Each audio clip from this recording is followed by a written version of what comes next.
Before we start, do this for me.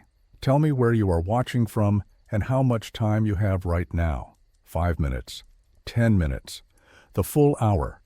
Drop your state and your county in the comments. We are going to match bell counts to graves, and your town might be on the page. Open the parish burial register, neat ink, columns for name, age, cause, fee, and plot. 9 pauper burials in 2 weeks, each marked with the same phrase, box pine, no dressing. Now open the sexton's pocket notebook, rough pencil, weather notes in the margin. He writes the bell count for every service because he is paid by the pull. On the same days, he records 11 tolls for the dead. He writes 9 names in the register. He rings 11 times on the rope. There is a difference of 2, and it starts right here in sound, not in ink. Walk to the back gate of the potter's field. The front gate is iron and faces the road. The back gate is plank and faces the creek. In the sexton's key ledger, the front gate key is signed out for 9 daylight funerals. The back gate key is signed out twice after sundown, with the note returned by church ladies. The undertaker's daybook for those dates matches exactly. 2 entries read, night conveyance, cash received, no name. There is a receipt for a pine box and for 2 men to carry. The church treasurer's ledger that Sunday shows 2 envelopes paid to the sexton under sundries, not under service. The sums equal the toll for 11, not 9. Stand at the poor row and measure the ground, because the ground will give you more truth than the front page of a paper. The cemetery plan shows 24 family plots along the path, and 2 lines of pauper graves beyond the hedge. Fresh soil is darker than old soil. It tells the eye where to look. There are 9 deep mounds with the standard lip, and the cart ruts cut straight from the road. There are 2 light mounds near the back gate, with shorter shoulder cuts and no rut from the road. The grave digger's time sheet for the same fortnight says 9 full digs and assisted with 2 light. Light means not a full weight. Light means a small coffin or a box whose contents are not whole. In the store ledger that week, lime is sold to 2 households that do not whitewash and have never bought lime before. The undertaker accounts for nails, for rope, and for ice. The nail count matches 9 standard boxes. The rope count and the ice purchase do not. There is 1 extra coil of light hemp. There is 1 extra block of ice billed as medical ice, not butcher ice. Medical ice appears only when a body waits in summer. The name line for that ice is blank. The undertaker kept 1 carriage without a crest and 1 canvas without lettering for work that should not be seen, and the invoice for both cites in his book as 2 dashes and a total in pencil, not an itemized hand and ink. Cross-check the coroner. He writes cause of death where he can and writes unclaimed when no family steps forward. In the same 2 weeks, his ledger lists 9 examinations and 1 line with no inquest, unknown male. Then nothing where the 11th should be. A diagonal pencil note ties the unknown to the sheriff file, but the sheriff file holds only a single witness line about finding a man near a depot yard with black dust in the hair. In this county, the coroner does not write coal dust when the word will pull a jury. He writes black to avoid a mine in the sentence. The pastor's sermon note slips into the frame. We know it because he keeps a folder of topics. The Sunday after the 2 night gate keys, he writes, "Those who labor in darkness deserve dignity." He collects for the poor fund, and the exact amount in the plate becomes 2 vouchers under the treasurer's hand for burial assistance. The vouchers carry no names. The line in the register for names is left blank, and the sum matches the undertaker's pencil total. Stand again at the poor row and look at stone. The mason's order book shows 3 headstones delivered that week for named families and 1 blank field, set stone for unknown. The blank is planted over one of the light mounds. The church has no burial line for that spot. The coroner has no inquest line for that body. The bell has already rung. The proof is in the sexton's rope burn and in the chalk dust on his hands. There is a ceremony without a page, paid for in cash, carried by women, and entered only as weight in the earth. Now look at timing, because timing gives away intent. The 2 back gate keys go out at dusk and return near midnight. The undertaker rents the plain carriage the hour before dusk and returns it before dawn. The sexton writes 11 tolls on 2 separate mornings and notes in his margin strong dew and poor footing. Poor footing means the cart came to the back gate from the creek side, not from the road. Aside from the bell, the only public trace is a single line in the weekly paper that reads, "Injury to a warehouse hand, late at night." No names given. There is no warehouse at the creek that runs when the bell rope is dry. There is a ford, there is a gate, there is a hill where the poor are buried. Bring in the school register because children tell you what adults hide. 2 boys who usually walk in with their fathers come late and alone on the mornings after the back gate keys. The teacher writes, "Father away" on night duty. Night duty is the phrase used when a man is not at the mill or the yard, and the writer will not put the word grave or body on a school line. In the same week, the church ladies' circle ledger lists 1 extra pot of coffee and 1 tray of bread for students from the medical college. You do not feed medical students on a week without a class. You feed them when there is work to do in a room that uses ice and carbolic. Take one last look at the arithmetic. 9 names in ink, 11 pulls on the bell rope, 9 daylight cart ruts, 2 light mounds by the back gate, 9 receipts for pine and nails, 2 pencil dashes for a plain carriage at night, 9 coroner entries, 1 unknown male without a jury. The missing line is not an error. It is a choice that moves a body from the poor row to a table and replaces it with lime, a blank field stone, and a sermon about dignity spoken without speaking the word college. Open the undertaker's ledger. Cloth cover rubbed to the board. Inside, a neat hand and a habit that never changes. Date, name, box, dressing, conveyance, fee, initials. The column for name holds 9 pauper entries in 2 weeks, all box pine, no dressing. 2 extra lines sit where names should be and show a dash in pencil. The ink hand writes daylight. The pencil hand writes night conveyance. The ink hand writes fee collected. The pencil hand writes cash, no change. Pull the receipt book. 9 numbered slips tear out clean and match the ledger's ink lines. 2 slips are missing from the sequence. The stubs for those 2 show only a total and the word plain carriage. On the back of 1 stub, the undertaker has doodled the outline of a gate with hinges on the wrong side, as if he had stood there and memorized the direction the plank swings in the dark. The tool's inventory lists nails by the pound and rope by the fathom. Nails balance against 9 boxes. The rope weight does not balance. There is a charge for 1 extra fathom of light hemp and a separate charge for 1 coil of sash cord. Neither is needed for a simple burial. Sash cord is soft and quiet against wood. Light hemp holds a hitch that can be released with 1 pull when heavy boots are coming down a lane. The tally for ice breaks pattern too. Ice appears with summer epidemics and with transport from a depot. In this fortnight, the undertaker buys 1 extra block labeled medical ice, not butcher ice. He keeps it overnight in the rear shed and notes the drain in a margin. Water to trench. Butcher ice goes to the meat man and is delivered early. Medical ice arrives late and leaves with the plain carriage. Find the route.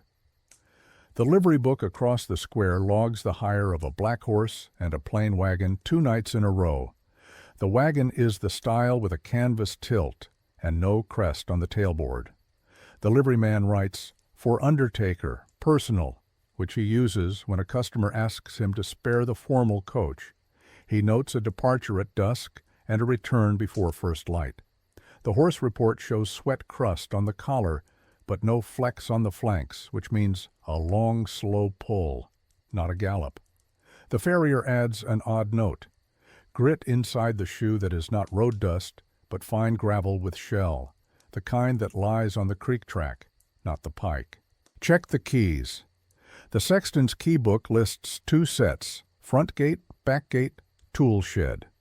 For 9-day burials, the front gate key is signed out with the family or the church warden. On 2 nights, the back gate key goes out and returns in the same hand. A deaconess whose committee feeds mourners and keeps the church linens. She signs the key on her way out of the vestry after evensong and returns it by slipping it under the sexton's door. The sexton notes "key wet" in the margin, dew on wood, or a run through the ford. On those same nights, the ledger in the parsonage pantry lists 2 carafes of coffee and a tray of bread delivered for students. The parsonage never feeds students unless a demonstration runs late in the anatomy room. Open the small cash tin the undertaker keeps under the counter. Inside are 9 receipts in ink and 2 folded banknotes with the smell of camphor. Camphor sits in pockets with handkerchiefs and with medicine. A church lady's purse smells of starch and mint. A medical man's pocket smells of camphor and carbolic. Alongside the notes lies a widow's copper token, the same kind a shop uses to let a woman buy on slate. If the undertaker has it, a woman sent him the token to spend without writing her name.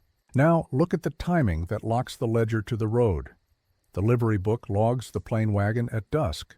The back gate key goes out. The undertaker tallies rope and ice. The clinic porter's notebook at the medical college 6 streets away notes ice in and carboy out. The porter initials the line with his private flourish, a little loop on the letter P that he does not use anywhere else. He uses it here, and he uses it again in the quarter's account for 1 cadaver, unclaimed, paid $15 cash. The week matches the 2-night keys and the missing receipt sequence. Trace the line through hands. The deaconess signs the key. The undertaker hires the wagon. The liveryman notes grit inside the shoe from the creek. The farrier scrapes it away. The undertaker buys medical ice and sash cord. The porter notes ice in and carboy out. The anatomy clerk enters cadaver, unclaimed, fee received. The church treasurer writes 2 vouchers, sundries to sexton, equal to his night tolls. The mason's order book takes field set stone unknown. The ledger is a loop. No single page says what the loop does. The loop says it when you lay the pages side by side. Measure weight, because weight tells the shape of work. A pine box of the cheap sort weighs about 70 pounds. 2 men and a plank can move it across a rut if it is empty. If it is full, you need a 3rd man on the push. The gravedigger's sheet for those nights reads, assisted with 2 light, not assisted with 3. The freight scale at the yard logs a wagon under canvas as lumber on the way back in with an odd number that is 160 pounds over the weight of the empty wagon and the tackle. There is no lumber ordered. There is a box. There is ice in the anatomy room. There is carbolic. There is a trestle that takes a load at midnight. Check the undertaker's purchases that leave a trail in the nose. Carbolic crystals come in a tin and leave white dust in the seams of a counter. On the lower shelf by his cutting board, a faint caustic ring has eaten the varnish. The ring fits the base of a carboy. The invoice for the carboy appears in the college books as one returned empty the day after the back gate key returns under the sexton's door. No one writes blood in a book. They write empty, and they draw a line. Scrutinize the handwriting where law might look later. The ledger's ink lines are steady and tall. The pencil dashes are low and quick. The way a hand moves when a door opens and a voice says, "Hurry." On one pencil line, the undertaker has traced over the dash in ink the next morning and written paid in script that is too perfect. Real paid comes with a smear. This paid sits like a label.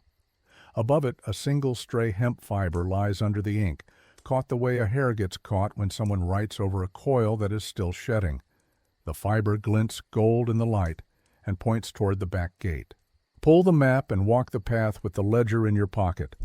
From the livery to the ford is 9 minutes at a slow walk, to spare a sweating horse. From the ford to the back gate is 4 minutes on soft ground, which leaves no iron rut for a Sunday stroller to wonder at later. The key slips under the sexton's door.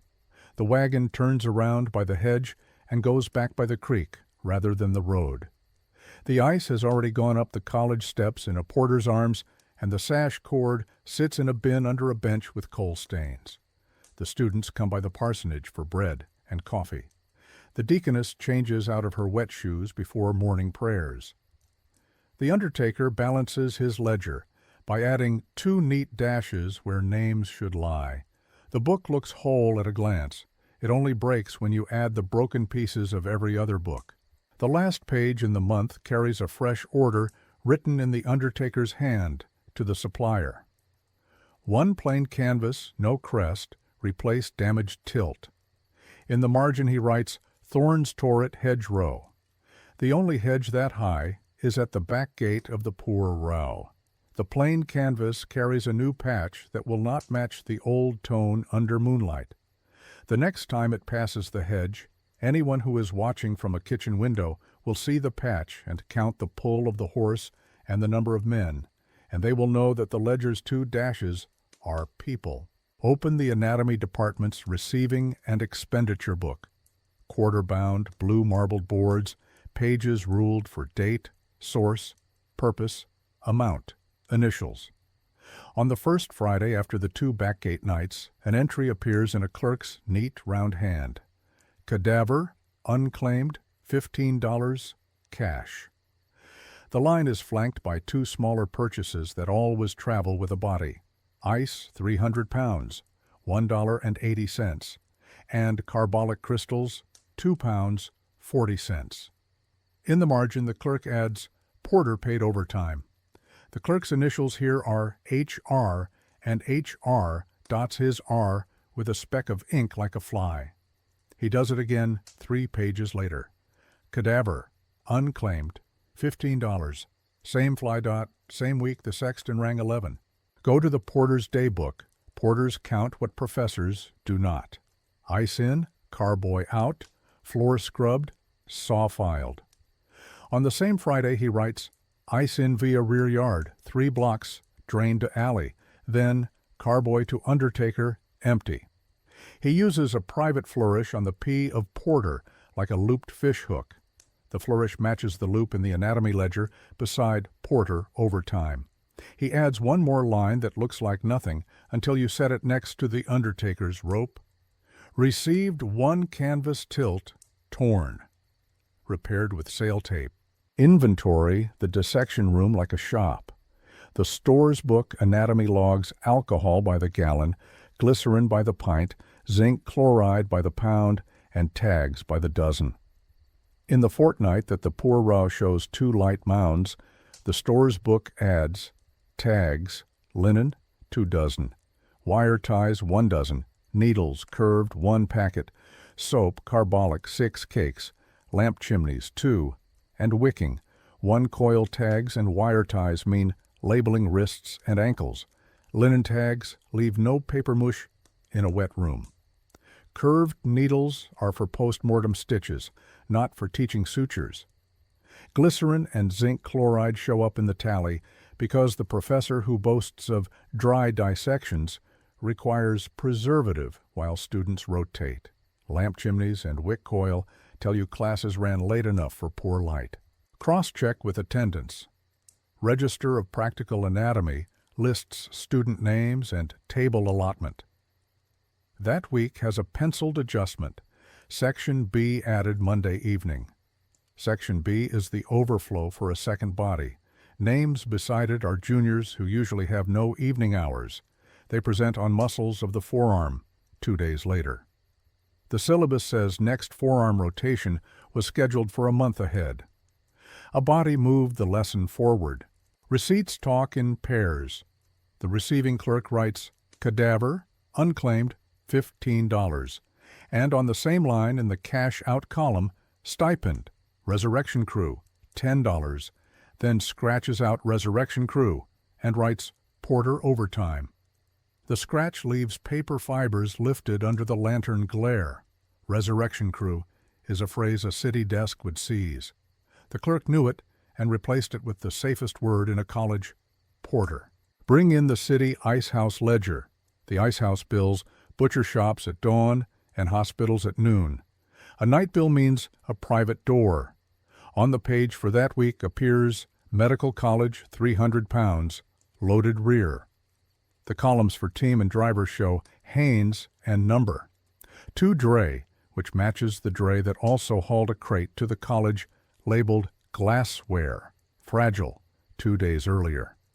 A porter does not requisition 300 pounds of ice for glassware. He requisitions it for a room that will stink by morning without it. Open the petty cash box in the dean's office. There is a penciled IOU in the dean's hand for $15, repaid by anonymous donor, dated the Monday after the bell count of 11. On the same date, the Alumni Association ledger lists gift for instruction aids, $15. A college cannot write cadaver in a donor line. It writes instruction aids. The number saves you the sermon. Turn the waste and supplies schedule for the janitor. He charges for sawdust, 3 sacks, coal ash removal, lye for floor, and lamp soot wiped twice. Sawdust soaks what instructors call fluids. Lye burns it from wood. Soot wiped twice means lamps burned long. On the blackboard schedule in the lecture hall, the porter has wiped demonstration Saturday morning and chalked demonstration Friday night. Students grumble about Friday nights in letters home. One writes, "We were kept till the bell at the church had struck 9, and then again 2. The only bell that strikes twice in one night is the sexton's when a wagon returns by the back gate. Pull the bill's rendered book. Medical colleges do not always pay undertakers directly. They pay college provisioners. A provisioner's invoice that week reads, sundries delivered at rear door, canvas tilt repair 1, ice porterage 1, stable fee 1, cleaning acid 1. No cadaver line, but every tool of a night transfer. The provisioner signs with an X and a thumbprint in carbolic soap residue. The edge of the page near his mark is bleached pale where acid splashed. Check for a paper trail that tries to look like law. The hospital's unclaimed dead book has a blank page with a pinned note. Hold 48 hours per statute. After notify college the page for that week is empty. The pinned note remains. On the back of the note in the chaplain's hand is a plea. If no service, please afford a prayer. The college's porter notes that same day, chaplain in corridor did not enter. He circles did not enter twice. He has a conscience he cannot afford to write. Match the calendar that lies beneath the ink. Potter's Field back gate keys moved at dusk. The undertaker hired a plain wagon. The ice house sent dray number. 2 to the college rear. The porter wrote ice in and carboy out. The anatomy clerk took $15 in cash twice in 1 week and 3 times in a month. The alumni ledger magically received a gift for instruction aids. In the same sum, on the same Monday, the sexton wrote 11 tolls. The janitor ordered sawdust and lye in quantities that belonged to more than 9 named burials. The students wrote forearm in their notebooks ahead of schedule. None of these pages says grave opened. All of them say table set. Inspect the smallest tag because the smallest tag carries the largest admission. In a drawer beside the professor's desk lies a bundle of unused linen labels. The top label bears a faint graphite impression from the pencil pressed too hard the night before. Read it in raking light. Unc. M. Potter's Field. The clerk used the tag as a blotter, then discarded it because Unc. M. On a wrist is a word that follows a school longer than a sermon. The drawer still smells of glycerin and camphor. The tag still holds the shadow of a letter that the ledger does not dare to print. Open the statute book first. Thin paper, black letters, margins full of amendments. One paragraph controls everything: disposition of the unclaimed dead. It does not say cadaver. It says any body remaining unclaimed after 48 hours may be delivered to a medical institution for purposes of anatomical instruction, provided that no relative or friend claims the body and that notice has been made. The notice is a single line in the county circular that nobody reads on a Monday. Under the paragraph, a clerk has penciled a question in the margin. Does Sabbath count toward 48 hours? 2 years later, a neat hand answers, no. Weekends pause the clock. A body can lie 3 days and still be 48 hours by the rule. Now lay out the hospital's bylaws. Rule 12. Bodies unclaimed shall be removed to the dead house and retained 48 hours. Rule 13. The dead house shall be open to the public between the hours of 10 and 2, except Sundays and holidays. The rules make a gate and then close it for half the window. On the dead house door, the porter's chalk writes public hours. On the inside of the same door, a nail holds a printed card. Medical college receipts, Friday after 3. No patient ever sees that card. Pull the almshouse steward's book. He keeps 3 columns: intake, discharge, deceased. For the deceased, he records name, age, time of death, notified, claimed, and disposition. Notified is a surname with a town. Claimed is yes or no. Disposition is one of 3 words: buried, held, delivered. In the fortnight of the 11 bell tolls, 3 lines read delivered. The notified column shows a surname and a distant town for each. The claimed column shows no. In the margin, the steward writes letters posted. There is no proof of posting. There is no receipt for a telegram. There is a statutory word and a pencil word. Go to the trustees' minutes for the charity hospital. They meet monthly. The secretary writes the agenda in ink and the votes in pencil before he inks them. In the spring before our fortnight, he records motion to renew arrangement with the medical college for the removal of unclaimed dead. The motion carries. The minute uses a phrase that is not in the statute: advance of science. The next line authorizes a modest stipend to offset porterage and ice. The stipend is $5 per body, paid on presentation of receipt. The hospital never writes to whom. It writes on presentation. Cross to the Medical College Board minutes. They are proud of their language. Resolved that the college accepts such material as may lawfully be furnished under statute, and that the dean supervise propriety. They do not define material. The bursar's report. The same quarter lists instruction aids, $45, which is 3 bodies at $15, cash receipts in the anatomy ledger, laundered into a line that belongs to charts and bones. Open the chaplain's correspondence file. He writes in a grave hand and never signs without a prayer. One letter runs to the hospital superintendent. Sir, I implore that a prayer be afforded before any removal, even in case of unclaimed. The superintendent replies with a form. The Disposition Act governs. The chaplain underlines governs twice and writes in his own margin, governed without grace. He keeps a list of deaths by date and a second list of services performed. On our week, he writes 2 names under deaths and leaves the services line blank. He adds, removed before prayer, in a tight script.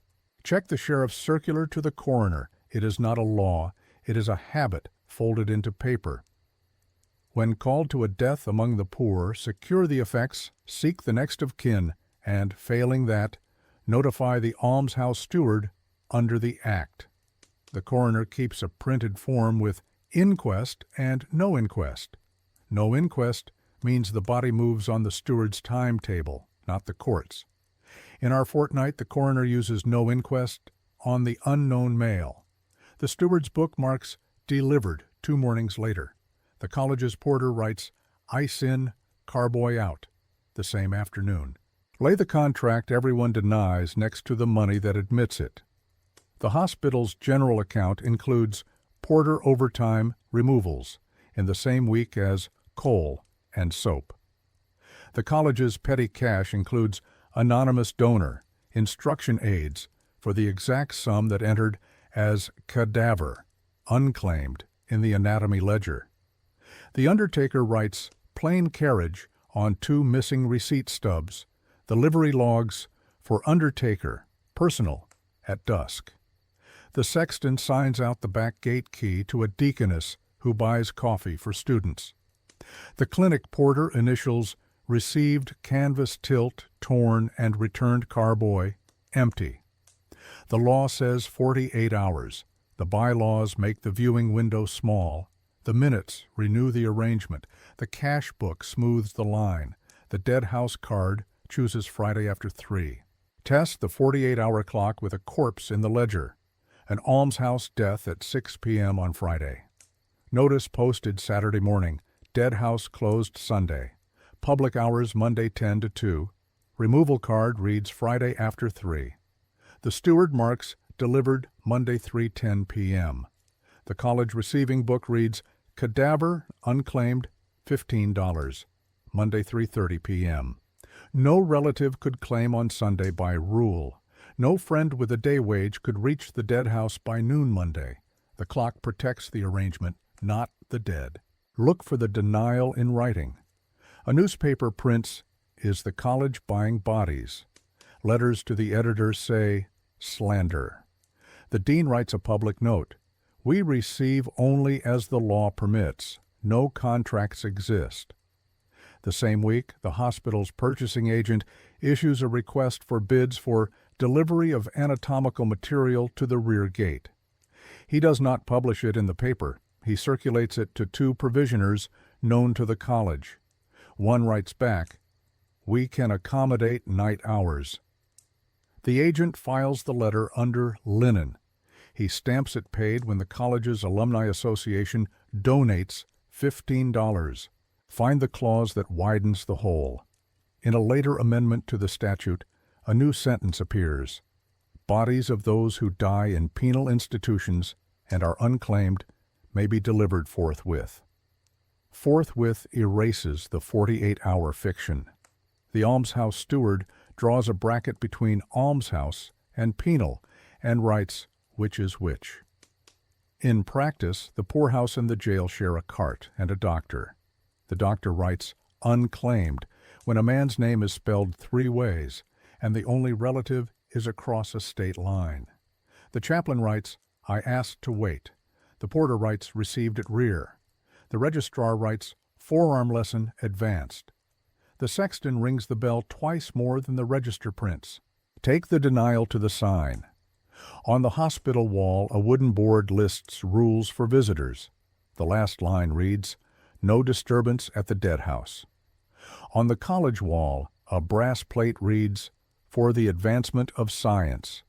Neither sign mentions the back gate or the Friday card or the pencil in the steward's hand that makes delivered legal.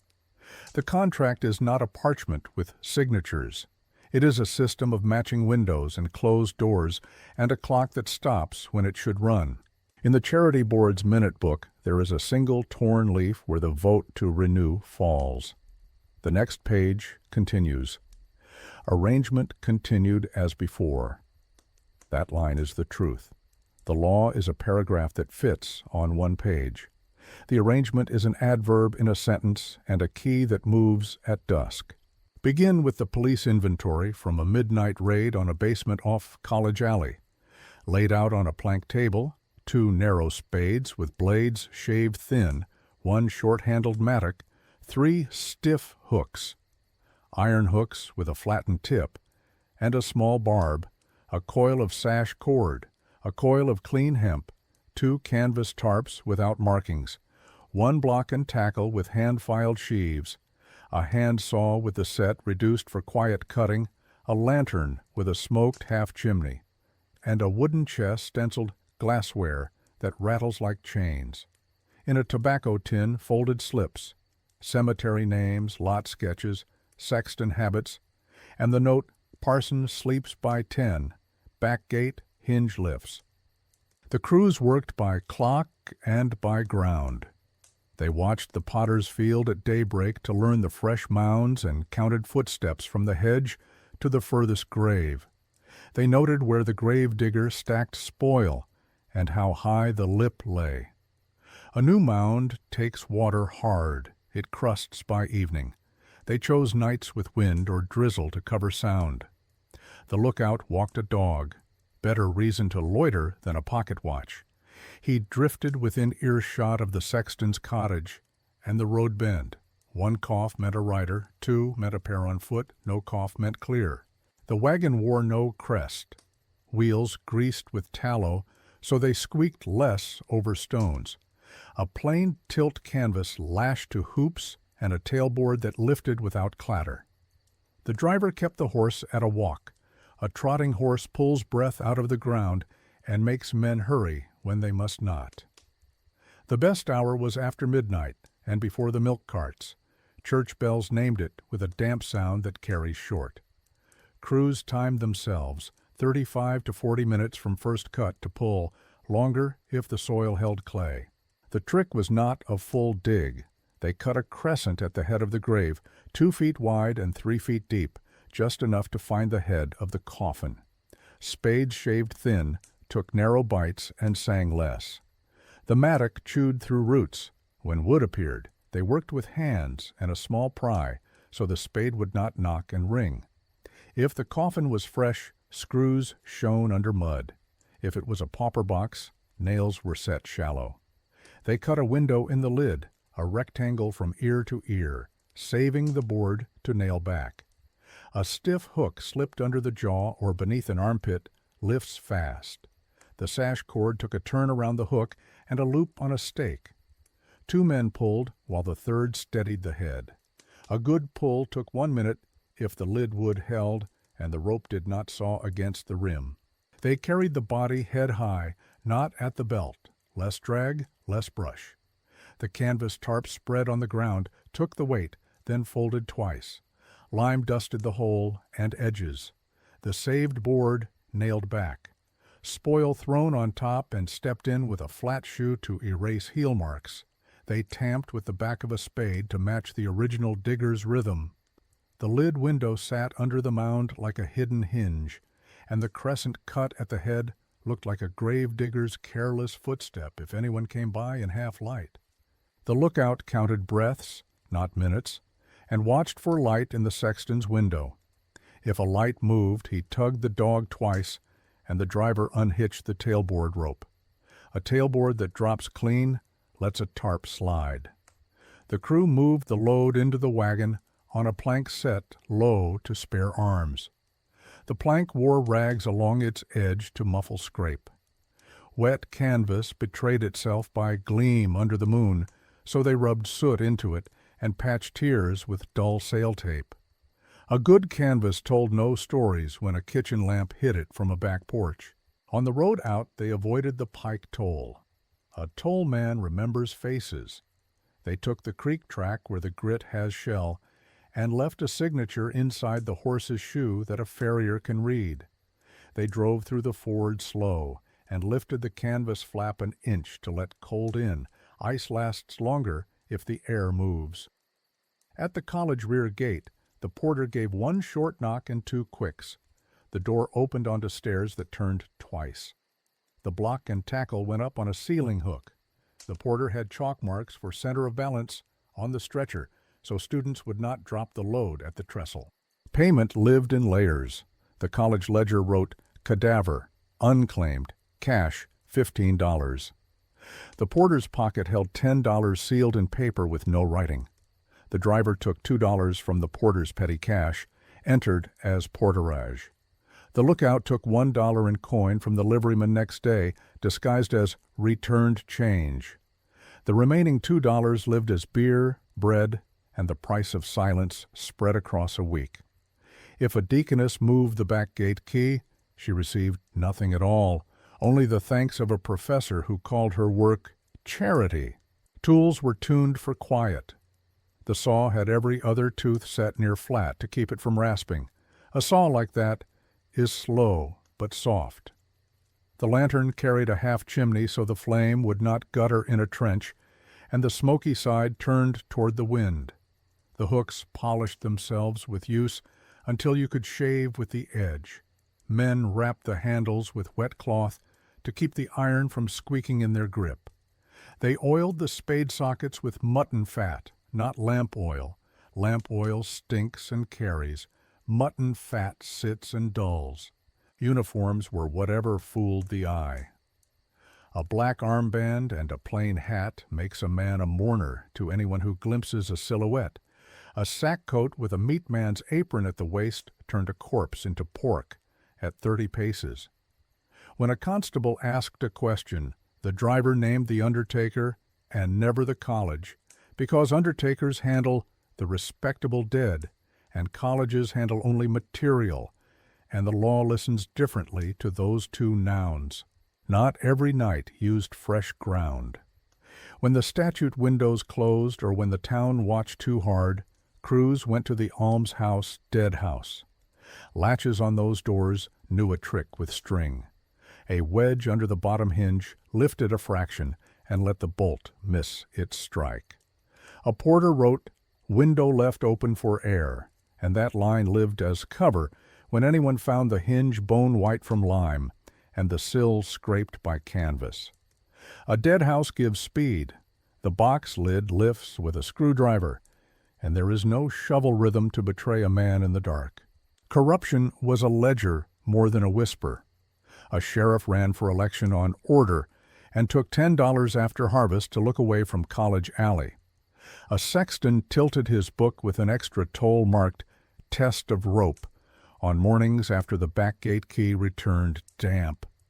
A deacon, not the deaconess, placed a bottle on the undertaker's counter at Christmas so prices would stay reasonable when the poor fund ran thin. A board trustee for the hospital wrote, "Advance of science in minutes," and arrangement continued as before, beneath a torn leaf. Men do not say conspiracy, they say arrangements. Crews failed when they hurried or when the ground was wrong. Clay traps a hook. Coffin lids split and throws sound. A stiff hook under the jaw tears a face. A hook under the arm tears a shoulder seam and leaks. Blood on canvas glows under a doorway lamp if carbolic is not there to dull it. The best crews carried sawdust in a flour sack and threw it on planks and canvas before they reached the rear stairs. A boy who forgets sawdust learns the smell of a dean's anger and the shape of a porter's boot when it lands on his heel at the wrong time. Names moved under other names when the city caught wind. Newspapers wrote resurrectionists once, then switched to night doctors because it sold more copies. Colleges issued denials and bought new locks for the front doors and left the rear gate as it was. Sheriff's men took a basement full of tools and wrote implements on a line. The tools went back to the livery under a blanket labeled glassware. The crew laid low for a week, then watched for a bell that told more than the register wrote, and the dog needed a walk, and the hedge kept its thorns, and the back gate hinge kept lifting. Start with the fire report from the city morgue. Origin, stove and clerk's room. Damage, papers and shelving. The margin tells the real story. The fire captain writes, drawer warped, lock failed, contents fully consumed. The drawer was the unclaimed and delivered file. The stove stood 15 feet away and had not smoked all winter. The captain notes, odor of paraffin, which is what candles drip and what a man uses when he rubs a match head to make it take on a damp night.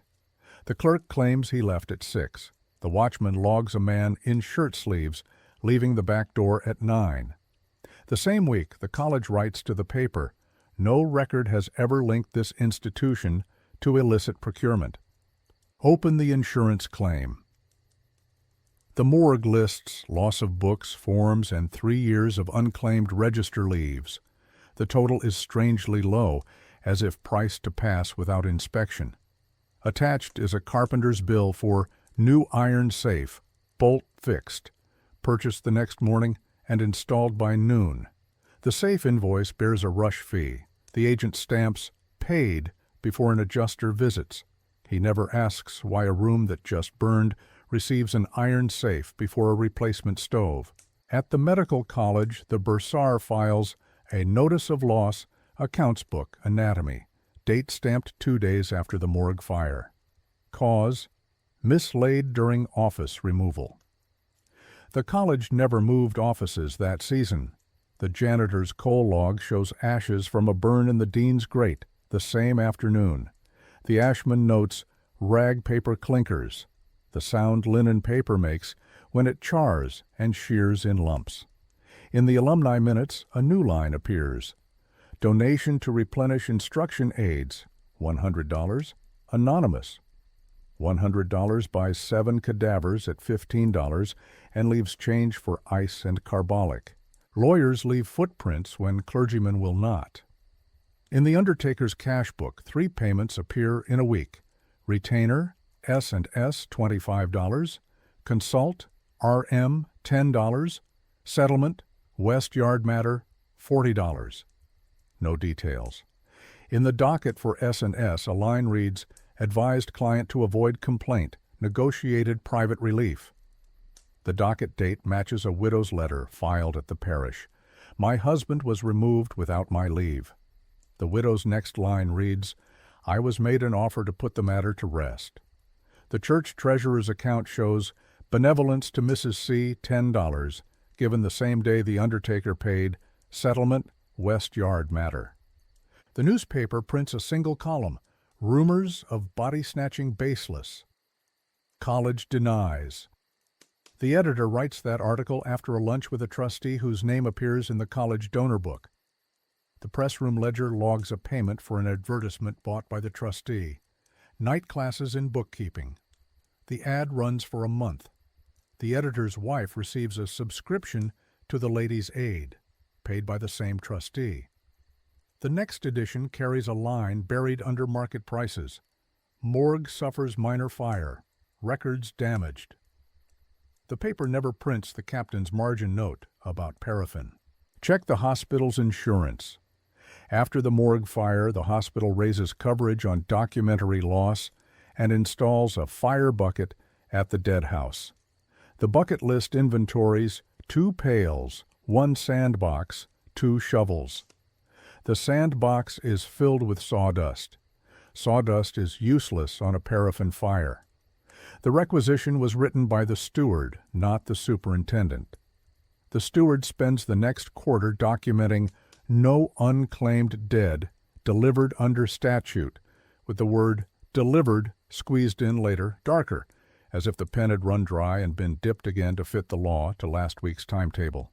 In the court calendar, a wrongful interment complaint lands and vanishes. The plaintiff's lawyer files a petition for writ to compel disinterment. The judge sets a hearing. On the hearing day, the docket reads, continued, then withdrawn.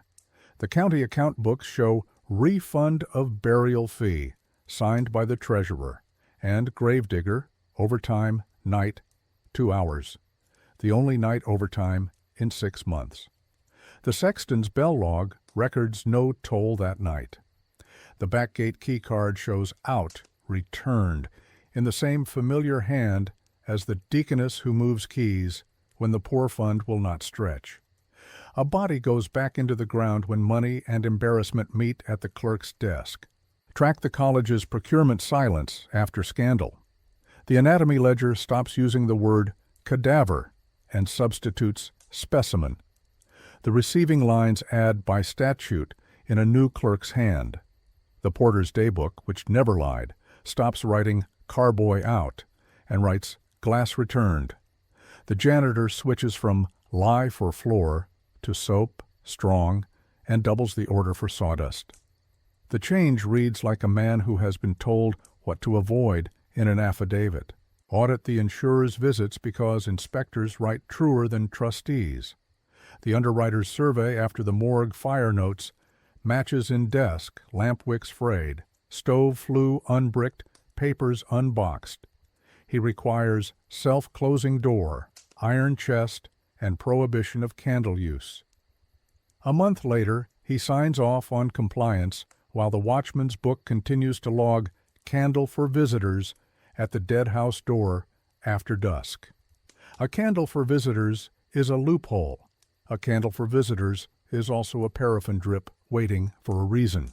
Look at the pattern of anonymous money. After the fire and the editorial denial, the Medical College Alumni Association receives 3 gifts: $100, $45, $15. The hospital receives donation to Indigent Burial Fund for $30. The almshouse lists new sheet for dead house purchased by friends. The Church Ladies' Aid receives for linens with no name, and in the same week the Deaconesses Committee buys an extra tray and 2 coffee pots for students. The numbers trace a reshuffle. Sums leave 1 ledger and reappear across 4 with pious nouns stitched on top. Consider the microfilm that does not exist yet, but will. 30 years later, a WPA worker filming county records will write "Gap 1890 to 1892 fire" on a cardboard leader. He will film the charred edges of the morgue book and the blank where the unclaimed and delivered leaves used to be.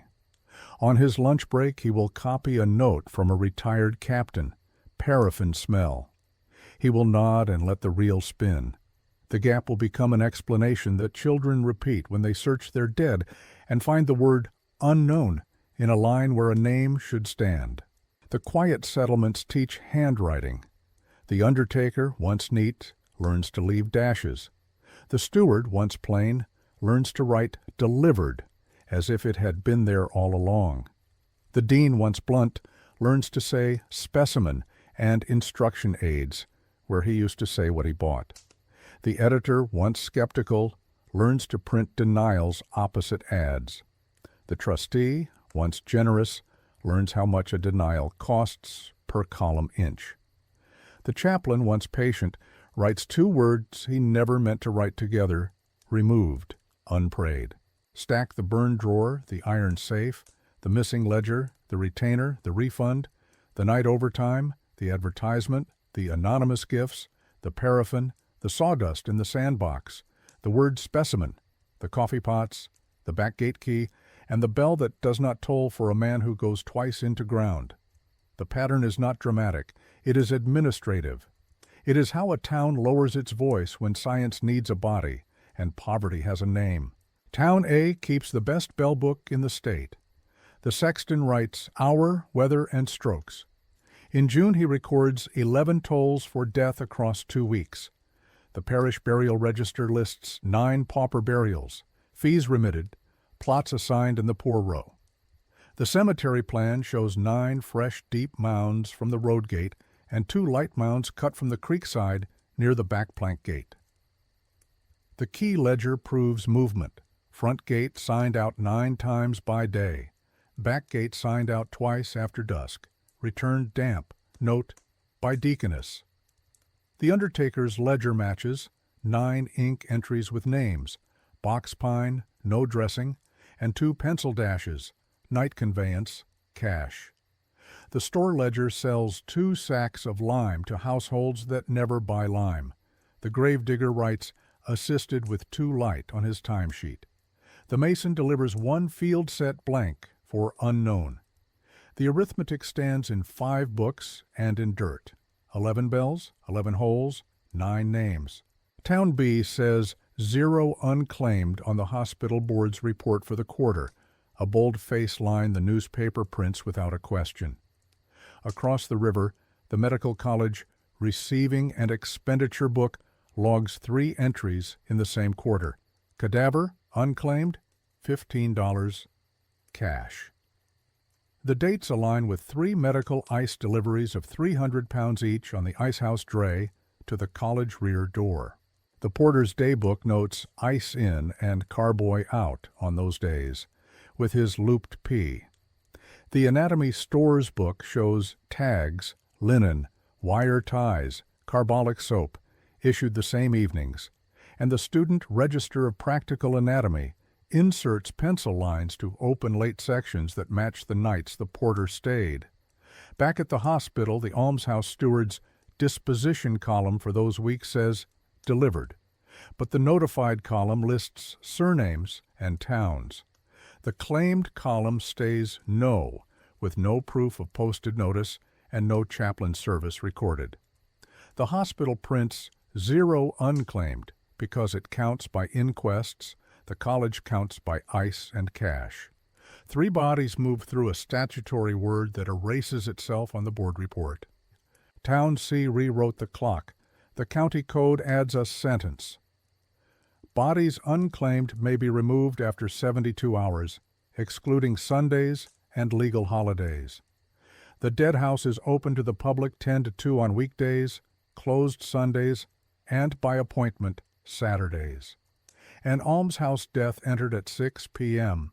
Friday becomes available legally at 3 p.m. Tuesday, if you stop the clock for Sabbath and a holiday Monday. The steward marks delivered 3:10 p.m. The college receiving clerk writes cadaver, unclaimed, $15, 3:30 p.m. The chaplain's correspondence shows 2 letters sent Saturday morning to distant surnames with no telegraph receipts. The newspaper stays silent. Its owner sits on the hospital board. The sheriff's circular to the coroner uses the phrase forthwith under statute for jail deaths. The jail doctor adopts the word and writes forthwith on 2 lines in August. The Potter's Field in Town C shows no light mounds by the back gate because removals occur from the dead house, not the ground. The undertaker's ledger shows no pencil dashes.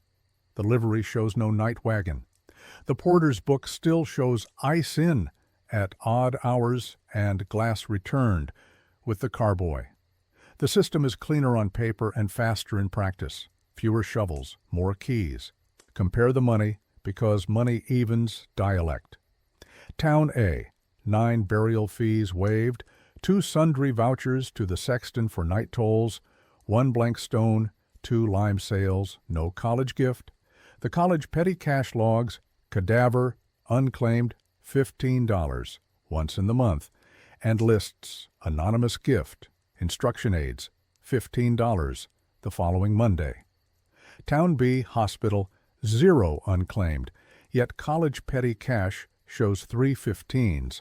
Alumni ledger echoes with gift, instruction aids, $45, undertaker pays settlement, West Yard matter, $40, and the treasurer refunds 1 burial fee quietly. Town C hospital trustees approve stipend for porterage and ice at $5 per body, recorded as maintenance. The college writes by statute on each line and moves cash through a provisioner invoice for sundries, rear door, then publishes nothing. The paper runs a donor list that thanks Friends of Science with no sums. Match tools to patterns. Town A's ridge hedge carries canvas threads and a plain tilt patch. The back gate hinge lifts. The livery logs a black horse and a canvas wagon personal at dusk. Town B's basement raid inventory lists stiff hooks, sash cord, and a saw with short set. The police clerk writes implements, returns them to the livery under a chest labeled glassware, and files the case as no owner. Town C's dead house hinge shows a wedge mark and a white lime rub. The porter's note reads, window left open for air. The undertaker orders no extra rope for a month. Check language drift. Town A's books say unknown, field set, night conveyance, sundries to sexton. Town B's college ledger starts to replace cadaver with specimen. The porter replaces carboy out with glass returned. The editor prints rumors baseless beside an advertisement bought by a trustee. Town C writes by statute on every receiving line. The almshouse writes delivered in a darker nib after the fact. The sheriff writes forthwith, and the dead house sign adds no disturbance.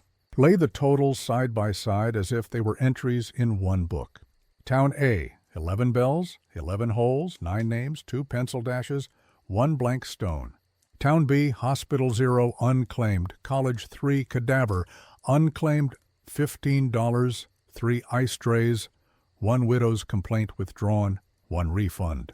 Town C, statute 72-hour clock, dead house removals by statute, no night wagons, porter overtime, alumni gifts that match receiving cash on the dot. 3 towns, 3 totals, 1 trade. Start with the one book most towns still have, the sexton's bell log. Photograph the page for any week where the burial register shows pauper interments. Count strokes per day. If the bell total is higher than the number of names entered in the parish register, write the gap in the margin. Bells minus names equals X. Note weather and hour. Backgate work leaves dew on keys and mud on brass late at night. Morning tolls without matching names point to quiet interments or removals. Pull the cemetery map and walk the poor row. Mark deep mounds with cart ruts from the road. Mark light mounds near the back plank gate where a horse can idle on grass. Light mounds under 4 feet and with shallow shoulder cuts often hide a returned box or a lime fill. Photograph hinge direction on the back gate and scrape marks on the hinge pin. A lifted hinge leaves a bright half moon where iron rubbed clean. Open the undertaker's ledger and receipt book side by side. Scan for pencil dashes where a name should be, for night conveyance, and for plain carriage. Count nails and rope. Nails should match boxes. Rope weight that exceeds boxes by a coil or a fathom deserves a circle. Find medical ice versus butcher ice. Medical ice arrives late and drains in the morning. Photograph any missing receipt numbers and the stubs that show only a total and plain carriage.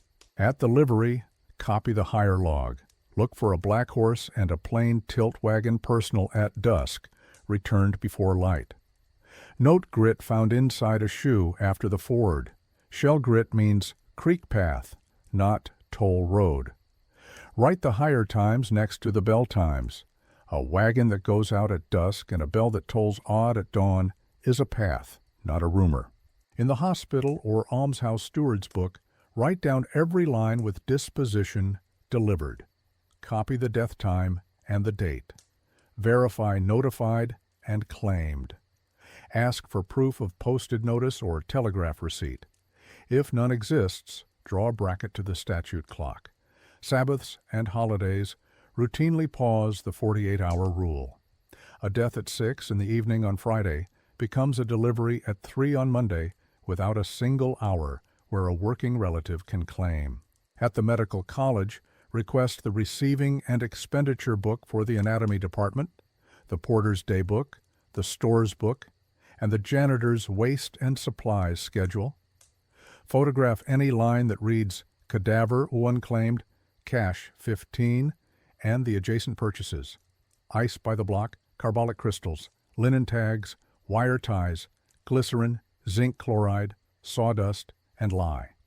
Photograph the porter's ice in and carboy out, the janitor's sawdust 3 sacks, and any after-hours lamp chimneys or wicking issues. If the ledger drops the word cadaver for specimen mid-year, note the date. Compare it to any scandal or fire reported in the local paper. Audit the newspaper with a ruler. Clip 0 unclaimed board reports from the hospital and lay them against the college's cash entries. Highlight every editorial denial that sits beside a paid advertisement from a trustee. Pull the tiny items. Morgue suffers minor fire. Warehouse hand injured at night. Night classes in bookkeeping. Denials and ads ride together. Injuries acquire the word warehouse when a mine, a dead house, or a basement would cause questions. Open the coroner's ledger for no inquest and unknown mail lines. Copy dates and clock times. Cross-check against bell tolls, undertaker pencil dashes, and hospital delivered. If a coroner writes black particulate where coal dust lies, write that phrase exactly. Courts do not reopen words. They reopen arithmetic.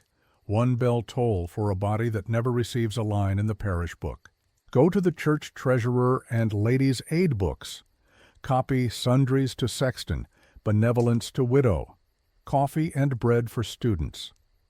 The total of 2 sundries to a sexton plus medical ice plus porter overtime equals 1 unclaimed body that migrated from the poor row to a table. The number is stronger than any sermon. Stand in the dead house during public hours and read the rules on the wall. If the card says by appointment only on Saturdays, and the hospital counts time under a 72-hour statute that excludes Sundays and holidays, you have a clock that serves the institution, not the kin. Photograph the public hours card, and, if it exists, any internal card that names medical college receipts, Friday after 3.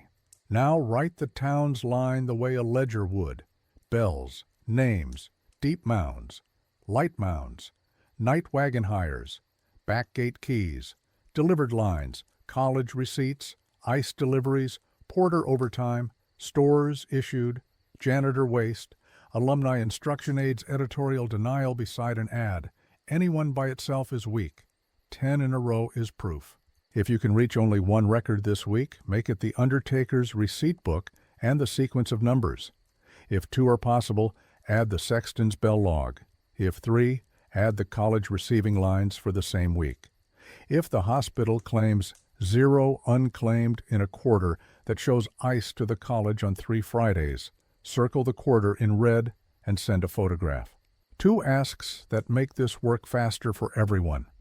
First, comment with your state, your county, and which of these you can check first: the Undertaker's receipts, the sexton's bell log, or the college receiving and expenditure book. Second, subscribe and turn on notifications if you want the follow-up. We are going into a city that wrote by statute on every line and still kept a back door open on Friday after 3.